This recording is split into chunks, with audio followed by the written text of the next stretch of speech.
जो बोलते हैं कि बहुत लोगों का बहुत अच्छा ध्यान लगता है, इसका कारण है कि उसने पिछले जन्म में या बहुत सारे जन्म में बहुत प्रयास किया है और इसीलिए वो आज वो स्थिति आया हुआ है।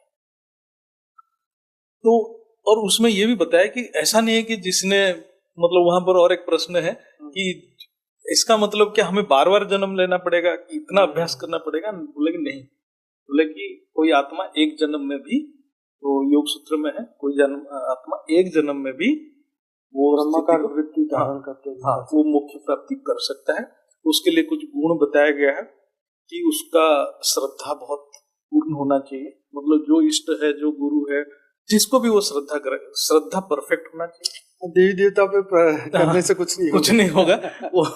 वो कभी देवी देवता की तो यहाँ पर जब श्रद्धा की बात हो रहा है, क्योंकि हम आत्म स्वरूप की बात कर रहे हैं, तो श्रद्धा मतलब सिर्फ परमपिता परमात्मा से होना चाहिए, है ना, श्रद्धा होना चाहिए। फिर उसके बाद है वीर्य। वीर्य मतलब बहुत उत्साह होना चाहिए।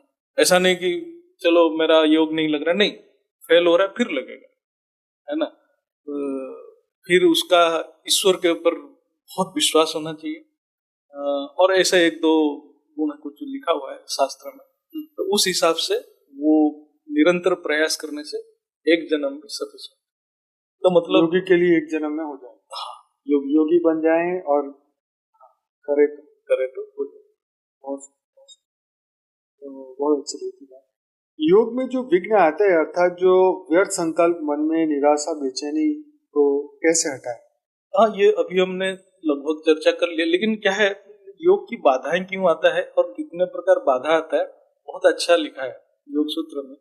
बोले कि एक बाधा क्या है, एक तो शरीर का बीमारी भी बाधा है। बोलते कि पहले कभी कभी शरीर में कभी कुछ कमियां रहता है, तो वो साधक शरीर के प्रति ज्यादा ध्यान देने लगता है, तो कॉन्शियस होता है और उसको कभी कभी बैठने नहीं देता है, वो भी एक बाधा में गिना जाता है। दूसरा बाधा उसको बोला गया कि जो कभी मजा नहीं आता है, बोलते हैं कि क्या कुछ हो नहीं रहा है, मतलब योग में, है ना। तीसरा ये बताया गया कि कंपेयर करते हैं एक दूसरे से, है ना, तुलना, गुण बढ़ जाना भी एक बाधा है। आलस्य प्रमाद तो है ही, आलस्य प्रमाद है कि चलो आज नहीं काल करेंगे, है ना। और उसके बाद कंपैरिजन होता है, जो बोलता है कि अरे भाई इसको ऐसा हुआ, मुझे क्यों नहीं हुआ, ये भी एक डिप्रेशन स्टेज में लेके जाता है। और एक लास्ट में बताया कि जो क्या होता है कि उसको इच्छा है अनुभूति का, लेकिन मन एकाग्र नहीं हो रहा, बैठ नहीं पा रहा है, तो बोले कि ये सब चीज जब होगा वो मन अशांत रहता है। मन अशांत रहेगा तो बेचैनी बढ़ेगा, बेचैनी बढ़ेगा तो क्योंकि आपको व्यर्थ संकल्प आने लगेगा। तो इसका उसने ये बताया कि योग के लिए दो ही है। बोले कि एक तो है वो, वहां पर एक शब्द है, एक तत्वों का अभ्यास करना है। एक्चुअली क्या है कि दो ही चीज है। बोले कि एक तो अभ्यास, दूसरा है वैराग्य। हम लोग जैसे बोलते हैं ज्ञान, ज्ञान के द्वारा ही वैराग्य आएगा। ज्ञान को बार बार अभ्यास करेंगे तो वैराग्य आएगा। और अभ्यास मतलब एक तत्व का अभ्यास। बोल रहा है कि ये जो सृष्टि है ये पंच तत्वों से बना है।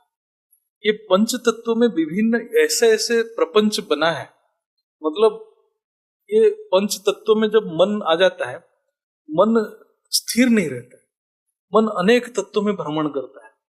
बोले कि इसलिए बोले कि एक तत्व में जाना है। एक तत्व है क्या? जो पंच तत्व कहाँ से आया? परम प्रकाश से आया, वही परमात्मा से आया।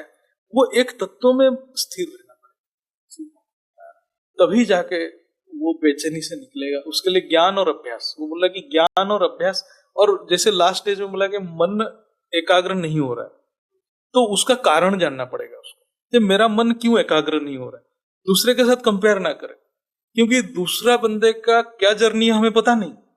हो जाए वो कितने जन्मों से अभ्यास की होगी, हम क्यों करें उसके साथ कंपेयर। और उसके साथ कंपेयर करके अपना दुर्गति कर रहा है।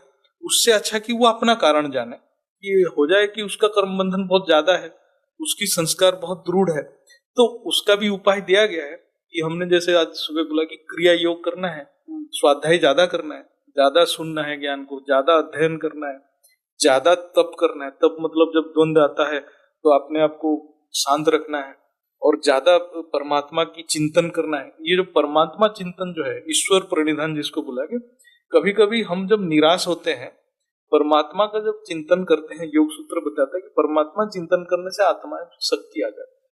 तो ये जो हमारे मन की कमियां थोड़ा मतलब मेकअप कर लेता है, तो हमारा उत्साह बना रहता है, नहीं तो उत्साह घट जाएगा। यही दिखता है ज्ञानियों के अंदर भी उत्साह की कमी हो जाती है। ज्ञानियों के में दो प्रॉब्लम बहुत है। एक तो है वो कंपैरिजन बहुत करते हैं और उनमें ईर्ष्या बहुत है, वो लिखा है। अच्छा, हाँ, तो ईर्ष्या के कारण उनमें अहंकार आ जाता है और अहंकार पतन का काम करता है। योगी के लिए क्यों निरंतर योग अभ्यास की जरूरत है, उसके बारे में थोड़ा सा। ये हमने चर्चा कर चुके हैं, लेकिन मैं शॉर्ट में बताता हूँ। क्योंकि जब तक चित्त का अधिकार है आत्मा के ऊपर, तब तक 3 गुण के अधीन रहता है। सत्वरजतम तीनों गुण का अधिकार में रहता है, और तीनों गुण एक दूसरे विपरीत होते हुए भी एक साथ रहते हैं। ठीक है, तीनों बहनें ठीक है, तो एक साथ रहते हैं। कभी ये बढ़ता है, कभी वो बढ़ता है। जैसे वो आयुर्वेद में बोलते हैं ना कि आपकी पित्त वो तो बात पित्त कफ का है कहानी। तो ऐसे भी ऐसे ही तीन बहनें हैं। तो ये क्या है, वो जब तक अधिकार रहता है तब तक ज्ञान की वृत्ति और संस्कार की वृत्ति, संस्कार मतलब सांसारिक संस्कार या क्लेश युक्त संस्कार हम जिसको, दोनों में लड़ाई चलता है। और जैसे ही आत्मा अभ्यास कम करेगा, सांसारिक वृत्ति ऑटोमेटिक बढ़ेगा। जब तक उसका बीज है, वृक्ष बनने में टाइम नहीं लगेगा। और योगी कब भोगी बनेगा पता भी नहीं लगेगा। सच बात। तो इसीलिए जब तक चित्त का अधिकार आत्मा के ऊपर है, तब तक अभ्यास जारी रहना। ये तो बहुत पते की बात है।